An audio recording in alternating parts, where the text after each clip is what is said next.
मुझे ये कहना है कि आज भी भाई भाइयों में बहुत प्रेम होता है, भीतर हृदय में बहुत प्रेम होता है, लेकिन उस प्रेम पर इतनी चोटें दी जाती हैं। उस प्रेम को तोड़ने के लिए झूठी सांची किनके द्वारा? दोनों के घर में जो कारे मूड वाली आ जाती है ना,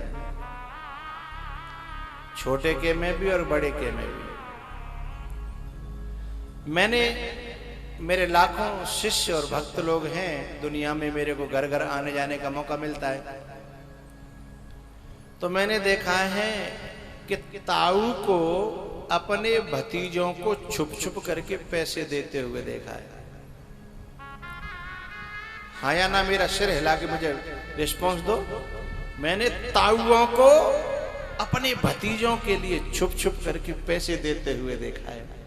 मैंने चाचा को अपने बड़े भाई के बेटों के लिए छुप छुप करके कपड़े, मिठाइयां और पैसे देते हुए देखा है। ये छुपने की जरूरत क्यों पड़ी? कोई ऐसा दुश्मन घर में आ गया है जो अपने ब्लड में नहीं है ना, अपने ब्लड में नहीं है, इसलिए वो इस ब्लड का मिलना पसंद नहीं कर रहा। भाई भाई तो एक ब्लड के हैं ना, एक खून के हैं। इन दोनों भाई भाइयों को मिलना पसंद नहीं करती। वे दोनों जो बाहर से आई हैं, और बाहर से आई हैं, उन्होंने इस घर को भी अपना घर नहीं माना है, क्योंकि इस घर को अपना घर मान लिया होता तो मुझे एक शब्द सुनने को नहीं मिलता। एक शब्द बार बार दोहराया जाता है, जब इस घर में माताजी या पिताजी कोई बात कह दें तो पराए घर से जो आई है ना, अपना घर मानती तो ये बात नहीं कहती जो मैं कहने जा रहा हूं। वो क्या कहती है?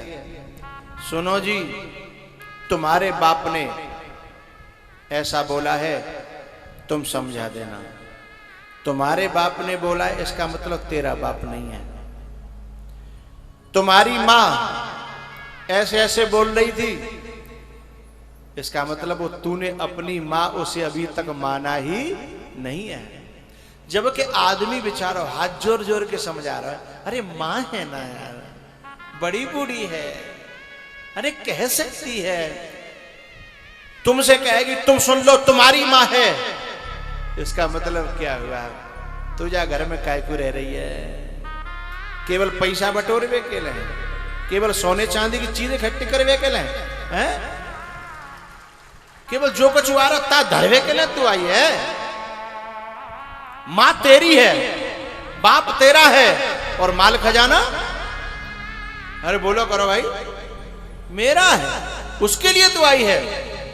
आज भी भाई भाई के दिल में जब कोई प्रसंग आता है ना, तो भाई से भाई के लिए हिलोरे उठने लगती हैं, रहा नहीं जाता। मैंने तो बच्चों को कुछ देते हुए तो देखा ही है, मैंने तो बहुत से भाई भाइयों को भी छुप छुप के मिलते हुए देखा है, अपनी बहन से छुप छुप के मिलते हुए देखा है, अपनी बहन के लिए छुप छुप के वस्तुएं, चीजें देते हुए मैंने देखा है। लेकिन कहता है कोई बड़ी बहन है या छोटी बहन है तो कहेगा जीजी अपनी भाभी को मत बताना, नहीं मैं कलेजा मेरे खूने पी जाएगी, अपनी भाभी को मत बता देना।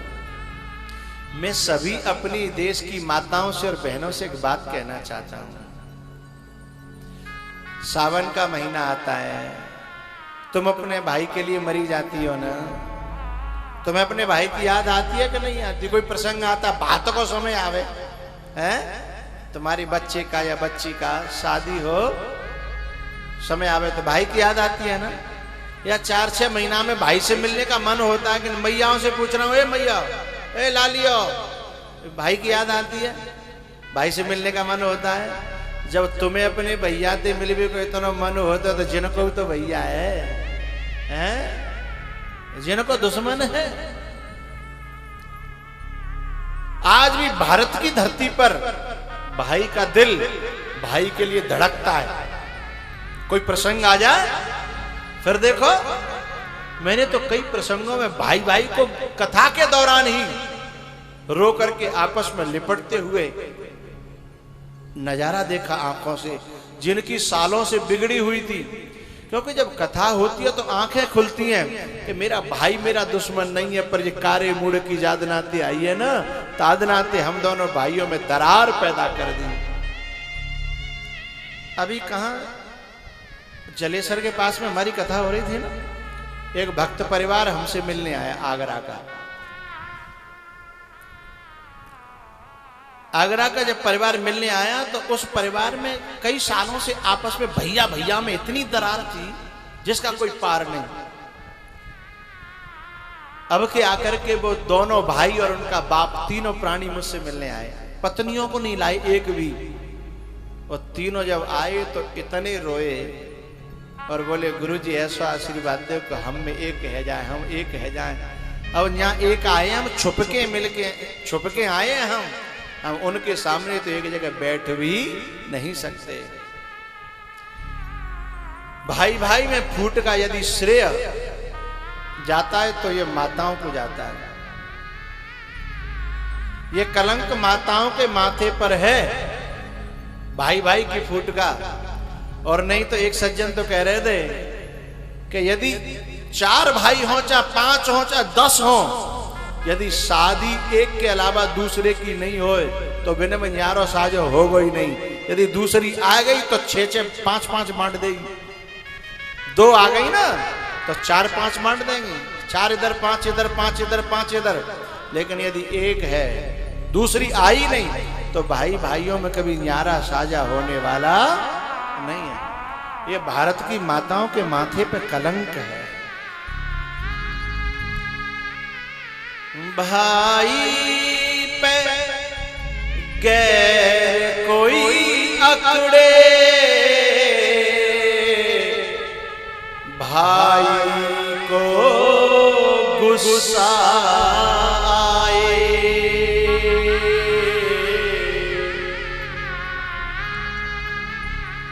भाई पे गैर कोई अकड़े,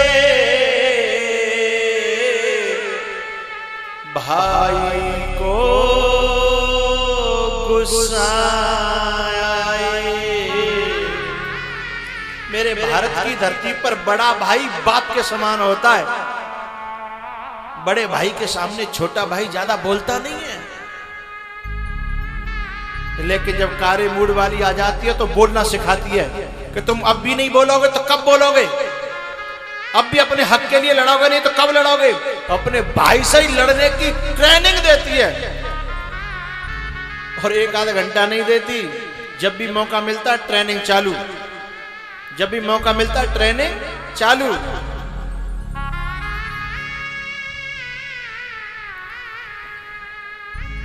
वो ट्रेनिंग का असर जब बहुत ज्यादा होता है तो कभी कभी गुस्सा आ जाता है भाई को और वो भाई से कुछ ऐसा कह जाता है, लेकिन बाद में पछतावा बहुत होता है।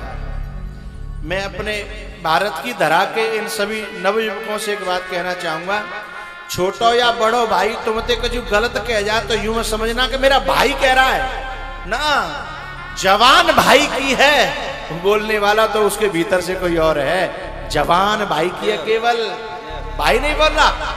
भाई तो बाद में रोता है कि मुझसे ऐसे कैसे मैंने कह दिया।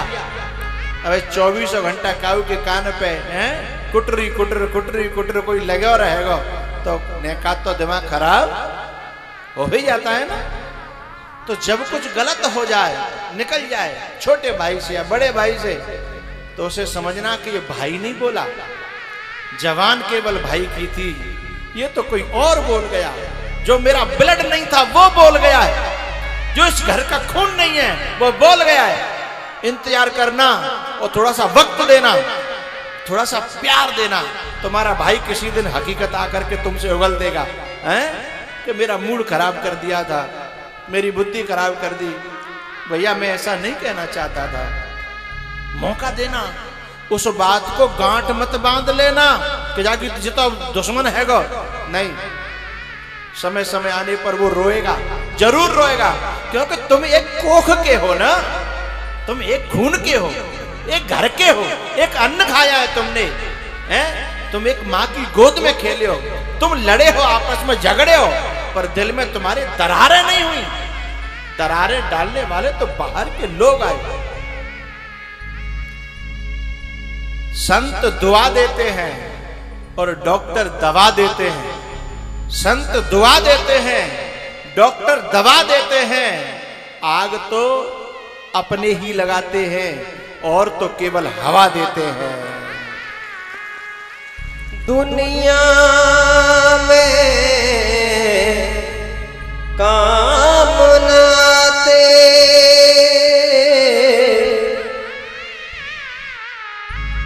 दुनिया में काम नाते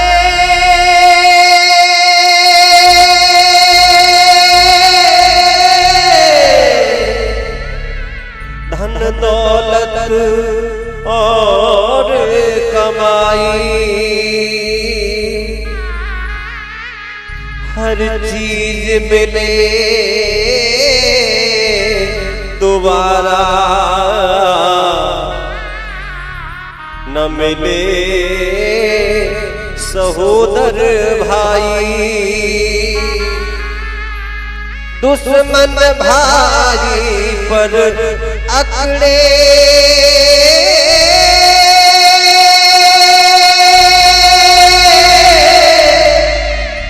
तो भाई को गुस्सा आए। दुश्मन भाई बन जाए उसे कौन बचाए। माताओं के लिए मुझे एक बात कहनी है लास्ट में, बात समझ में आए तो जीवन में धारण करना, तुम्हारे काम बन जाएंगे। मुझे एक बात बतानी है बस। कभी कभी क्या होता है कि अपने देवर के संग पड़ोस से लड़ाई हो जाती है और अपने पति को गुस्सा आते हुए देखती है तो शांत करती है, अरे तुम क्यों जा रहे हो, वो करेगा भरेगा, तुम्हारी बात तो मानता नहीं है, तुम क्यों जा रहे हो, तुम बैठो घर, कहीं नहीं जाओगे। अपने देवर में और पड़ोस में लड़ाई हो रही है और अपने पति को रोक रही है। लेकिन मैं उस माँ से एक बात पूछना चाहता हूं, एक तेरा छोटा सा नन्हा सा भाई तेरी मायके में पिट रहा हो, तेरे को फोन आ जाए, तू यहां से भी भागने को तैयार क्यों होती है? यहां से भागने को तैयार होती है, तू तो वहां भी नहीं है, हैं? और तू उसके बड़े भाई को अपने घर में पकड़ के रोक रही है। आत्मौपम्येन सर्वत्र समं पश्यति यो अर्जुन। माताओं के सोचना चाहिए कि जब मेरे भाई के प्रति इतना लगाव हो सकता है तो इन भाई भाइयों में भी अपना एक लगाव होता है। उस लगाव का दुश्मन नहीं बनना चाहिए। कई बार तो ऐसे ऐसे लोग मेरे पास आते हैं, इतना आकर के रोते हैं कि गुरुजी मैं तो न पत्नी का भला हूं, न भाई का भला हूं और न मां का भला हूं। न तो पत्नी का भला, न मां का भला, न भाई का भला, मैं क्या करूं? ऐसे पेचीदा उसकी जिंदगी को फंसा दिया जाता है कि बेचारा कुछ कर नहीं पाता। तो मैं ये कहना चाहता हूं कि मां भी नारी है, पत्नी भी नारी है और बहन भी एक नारी है। झगड़े तो इन तीनों में होते हैं, और बेचारा फंसता है इनके बीच का एक इंसान, फंसता है इंसान।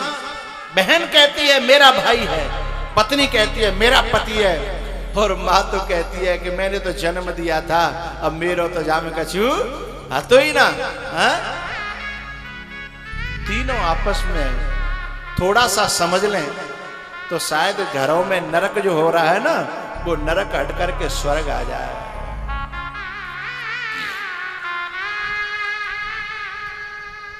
अंतर इतना है कि जब नारी अपने स्वार्थ के लिए, अपनी इच्छाओं की पूर्ति के लिए बुराई दूसरों में ढूंढती है, उस समय वो नारी नहीं होती, राक्षस होती है। और जब वही नारी अपने सुखों को छोड़ करके दूसरों के सुखों के लिए जीना चालू हो जाती है, उस समय वो नारी नारी नहीं होती, वह देवी कहलाती है, देवी। हाँ?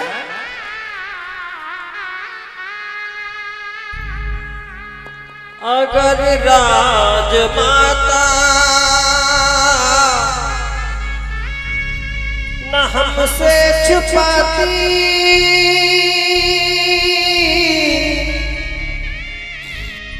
तो भाई से अटूट भाई चारा न जाता, करण जैसा भाई मारा न जाता, करण जैसा भाई मारा न जाता। समय का तो अभाव है, लेकिन मेरा मन कह रहा है कि इस प्रसंग को मैं थोड़ा सा और खोलूं। राजस्थान की एक छोटी सी घटना है। दो भाई थे, आपस में बड़ा प्यार करते थे, बड़ा प्यार करते थे। दोनों की शादी हुई, थोड़े दिन हुए, बच्चे पैदा हुए, और जो पत्नियां आई थी आपस में एक दूसरे के दिमाग को खूब भड़काती, लेकिन उनके प्रेम में कभी भी कमी नहीं आई।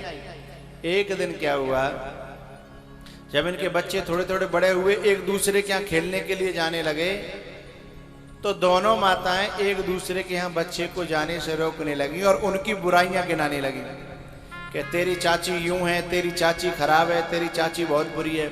और चाची कहती है कि तेरी ताई सही नहीं है, तेरी चाची ताई ने मेरे साथ ऐसा किया, वैसा किया।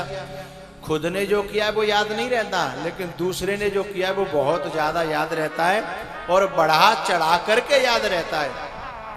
दोनों नारियों ने अपनी अपनी संतान में बीज बोना चालू कर दिया।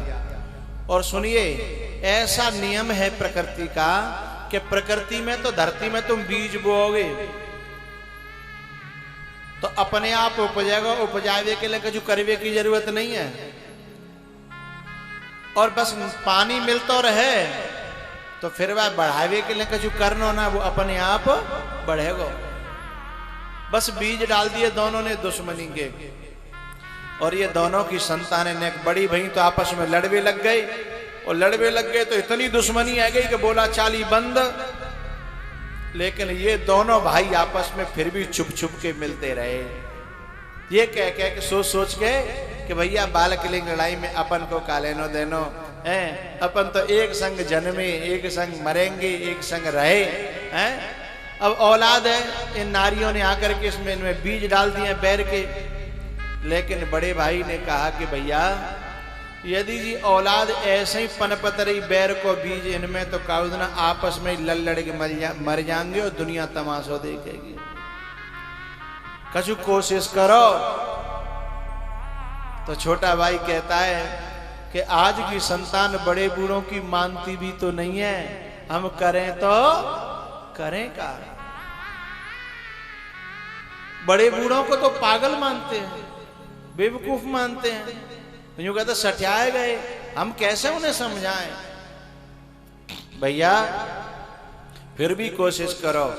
ये दोनों एक दूसरे को, इन बच्चों को मिलाने की कोशिश करते हैं, लेकिन वे घरवारी है ना, जितनी जी कोशिश करते हैं बाद दुगनी वो अपना बैर बो देती हैं। आखिरकार इनमें इतना बैर बन गया कि एक दूसरे के खून के प्यासे है गए, एक दूसरे के खून के प्यासे हो गए और बोला चाली बंद हो गई। एक दिन क्या हुआ, जो बड़ा भाई था ना बूढ़ा, इसी गम में उसको अटैक आ गया और वो खत्म हो गया। इस दुख में, क्योंकि बड़े बूढ़ों को जब अच्छा लगता है जब उनको परिवार भरो पूरा एक जगह रहे, तब उनकी आत्मा की खुशी का ठिकाना नहीं होता। और यदि अपनी औलाद में जब दुश्मनी होती है तो बड़े बूढ़ों को इससे ज्यादा कष्ट बिना रोटी मिले या न मिले, कपड़ा पहरवे को मिले या न मिले, पर औलाद एक जगह रहे, औलाद प्रेम से रहे, एक दूसरे की मदद करे, तो बड़े बूढ़ों को बहुत अच्छा लगता है। इस दुख में वो मर गया बेचारा बुढ़ा। जैसे वो मरा, खबर फैली तो जो छोटा भाई था ना, वो एकदम दौड़ा, लेकिन उसकी संतान ने पकड़ करके उसे किवाड़ों में बंद कर दिया। बोले हमारी दुश्मनी है, खबरदार तुम उधर गए तो हमारी दुश्मनी है उनसे। लेकिन ये बोला भैया, भैया के प्राण निकल गए और ऐसे में थोड़ी दुश्मनी देखी जाती है। बोले नहीं नहीं, हमारी दुश्मनी तो सदा चलेगी, मिटने वाली नहीं है। किवाड़ बंद कर दी। भैया का दाग लगाने के लिए सारी दुनिया गई, लेकिन जो खास नजदीक का भाई था वो नहीं जा पाया। और इन औलाद ने, नालायकों ने क्या किया, ताले में बंद कर दिया 13 दिन आगे ले। बोले जब बिल्कुल वो भंडारो कार्य वगैरह है जागो, बाकी बाद निकालेंगे, नहीं तो ये चला जाएगा। अब तो सारी दुनिया दरवाजे पे आ रही जा रही और ये अपना कमरे में ताले में बंद। बहुत रोता है बूढ़ा। आखिर 13वीं का दिन आ गया, पुआ हो रहे थे, खीर हो रही थी, और ये अकेला घर में बहुत रो रहा था कि मैं अपने भैया को एक पुआ, अपनी औलाद से चिल्ला चिल्ला के कह रहा हूं कि भैया एक पुआ मुझे खाया दे अपने भैया को, और मैं तुमते कबू पर कछु नहीं कहूंगा, मैं तुम चाहे कछु दियो चाहे मत दियो, पर मैं अपने भैया की 13वीं में सम्मिलित है जान दे। लेकिन इन नालायकों ने किवाड़ खोली नहीं। जब शाम हो गई और शाम के वक्त पर पता है जब पूरा समाज भोजन कर गया, तो फिर गांव के आसपास के जो काम वाले लोग होते हैं ना, फिर उनकी छूट होती है कि वे आ जाएं। वे लोग आए, काम वाले लोग। इधर इनके लड़कों ने कहा कि अब समाज तो पूरा भोजन करेगो, अब खोल दो डोकरा को। और डोकरा को जैसे ही खोलो, और बालकंते नेक देर बाद छुप करके पीछे से और सीधे जा करके जो काम वालों की पंक्ति बैठी थी, लाइन बैठी थी दावत में, उसी में जाके बैठ गया चुपचाप। जैसे काम वालों की पंक्ति में बैठा और परसने वाले आ रहे थे, एक परसने वाले ने देखा कि अरे ये तो इनके चाचा हैं। उसने वहीं खीर की बाल्टी रखी और सीधे अंदर गया कि अरे नालायको, तुम्हारो चाचा बड़ो बूढ़ो, तुम जाके गोद में खेले हो ना, वो पंक्ति में बैठा है काम वालों की में, तुमको मर जाना चाहिए चुल्लू और पानी में डूब करके। एकदम वे खून तो खून होता है ना, एकदम वे पांचों जो लड़के थे ना, वे पिघल गए। बोले चाचा, क्योंकि आपस में औलादों में बैर के बीज थे। चाचा तो इनको बहुत प्यार करते थे और इनको भी पता था कि हमें चाचा बहुत प्यार करते हैं, क्योंकि ब्लड में तो झुकाव रहता है ना। इनको भी पता था चाचा बहुत प्यार करते हैं। ये पांचों जाकर के चाचा जी के चरणों में गिर पड़े। बोले चाचा अंदर चलो, आप यहां नहीं बैठोगे। चाचा को अंदर ले गए और पावन में गिर पड़े। चाचा, हम तो अपने भाइयों की वजह से आपके पास नहीं आए, मन बहुत कह रहा था कि आपको बुलाएं, आपको ढूंढ के लाएं। अब आप ही तो हमारे बाप हो, अब तो हमारा कोई रहो नहीं, हमारे बड़े बूढ़े तुम ही हो। खून खून होता है साहब, खून झुक गया। चाचा ने कहा बेटा, यदि तुम मुझे अपनो बाप मानते हो ना, तो मेरो भैया तो चलेगो, पर मेरी एक प्रार्थना सुन लो। तुम यदि मुझे अपना बाप मानते हो तो एक काम मेरो कर दे, मेरे मरबे से पहले, क्योंकि भरोसा मोह है ना, मैं कब चले जाऊं, मेरे कब ये दुनिया छूट जाए, कब सांसें छूट जाए। एक मेरी बात मान लो। बताओ चाचा, आप जो कहोगे हम वही करेंगे, क्योंकि आप तो अब तो हमारे पिताजी आप ही हो ना। बोले बताओ। तब चाचा ने कहा बेटा, मेरे जियत केवल इतनो कर दो कि तुम नेक झुक जाओ। और वे तो मेरे पुत्र तो नालायक है ही, लेकिन तुम मेरे संग चलो और नेक झुक जाओ। मैं तुमने एक करने के बाद फिर मरूंगो तो चैन से मर जाऊंगो नहीं, लेकिन मैं न तो चैन से जियो और न चैन से मर पाऊंगा। इन पांचों ने कहा चाचा चाहे वे अब हमें मार दें, पर अब हम अपने बाप की बात को टालेंगे नहीं। और ये पांचों पुत्र अपने चाचा के साथ चल दिए और इन पांचों ने जाकर के उनके घर पे और जाके सीधे पावन में गिर पड़े। अब पाँव में गिरेंगे तो कोई नार थोड़ी काट देगा, कुलाड़ी दे हैं। अब जैसे ये पांचों जब पावन में गिरे तो उन्होंने उठा लिया और इन्होंने जब हाथ जोड़े और चाचा ने कही नालायको अब पावन में गिर पड़े हैं, अब तो गले ते लगा ले, अब कब के ले बैठे हो तुम एका करवे के ले, मेरा भैया चलेगा और मैं कब दिन चले जाऊंगा। यदि नेकऊ मेरो अंश तुम में होए तो इनको क्षमा करो और अपने गले पे लगाओ। और इतने पे वे मर गए। 5 और 4 9 भैया एक हो गए। तब जब बूढ़े ने कही कि अब मेरी आत्मा ठंडी है गई, मेरे भैया एक ही प्रार्थना है, मैं तुम दोनों को बापू एक रहियो तो तुम बहुत आगे बढ़ जाओगे, और फूट रही आपस में तो तुम्हें कोई पूछने वाला नहीं है। तुम 9 का बल तो सोचो कितना हो जाएगा, सारी दुनिया तुम्हारे चरणों में झुक जाएगी। उन 5 और 9 को मिला करके मेरी प्रार्थना है बड़े भैया, आप अपनी खातिर नहीं सही, अपने बड़े बूढ़ों की खातिर एक रहने की कोशिश करना। एक हमारे बड़े बूढ़े, हमारे पितर, हमारे गुरु, हमारे बड़े जितने हैं ना, वो सब तुम में एक चाहते हैं।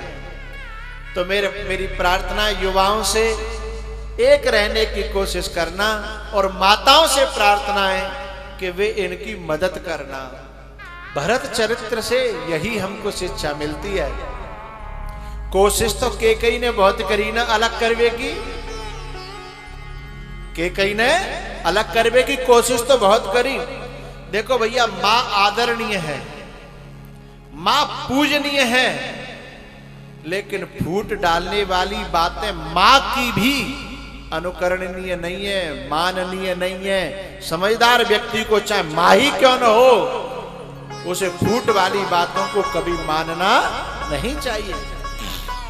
उसे ये समझना चाहिए मेरी मां है, अच्छी बात है, लेकिन है तो नारी स्वभाव, है तो नारी स्वभाव। इसलिए मां पूजनीय है, आदरणीय है, लेकिन मां की जो बातें हैं सब जो फूट वाली, वो अनुकरण करने के योग्य नहीं है। भरत ने यदि केकई की बात मान ली होती तो रामायण में भी महाभारत होता। भरत ने केकई की बात मान ली होती तो रामायण में रामायण नहीं होती, रामायण में महाभारत हो जाता साहब। महाभारत जैसा ही प्रसंग रामायण में भी तो आया। जैसे दुर्योधन, धृतराष्ट्र और गांधारी अपने हक के लिए लड़ना चाहते हैं, ऐसे यहां केकई भी अपने हक के लिए लड़ना चाहती है, अपने बेटे के लिए। लेकिन बेटा दुर्योधन नहीं है, बेटा तो भरत है ना, है, इसलिए उसने महाभारत को रामायण बना दिया साहब। अरे भैया,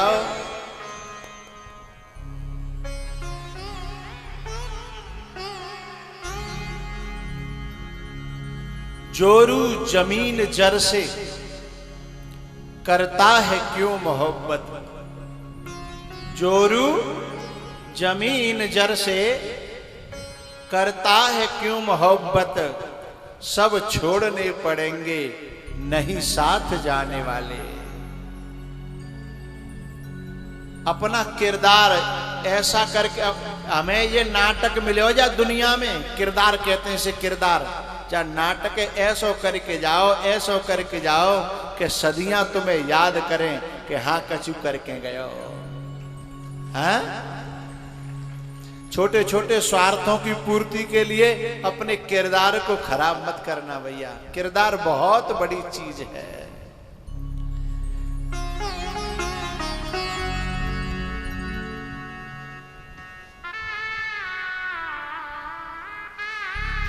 कुछ काम करते जाना, दुनिया से जाने वाले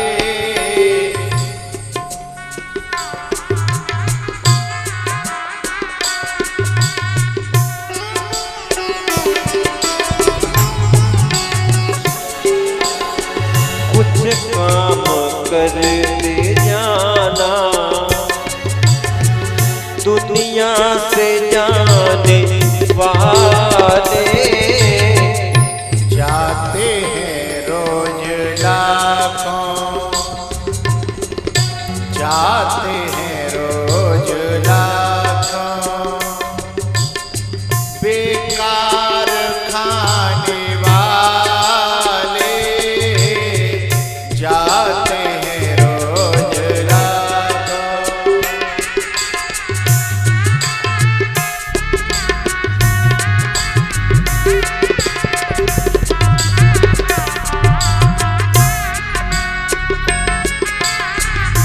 चोरू जमीन जर से करता है क्यों मोहब्बत, चोरू जमीन जर से करता है क्यों मोहब्बत, सब छोड़ने पड़े, सब छोड़ने पड़ेंगे, नहीं साथ जाने वाले।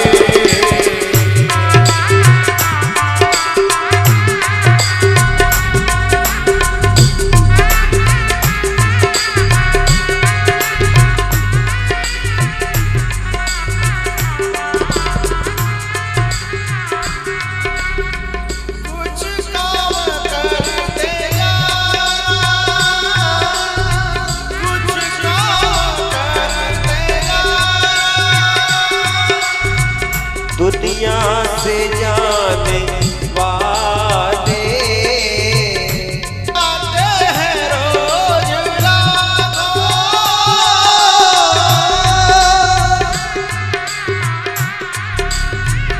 बेकार खाने वाले कुछ काम करते जाना।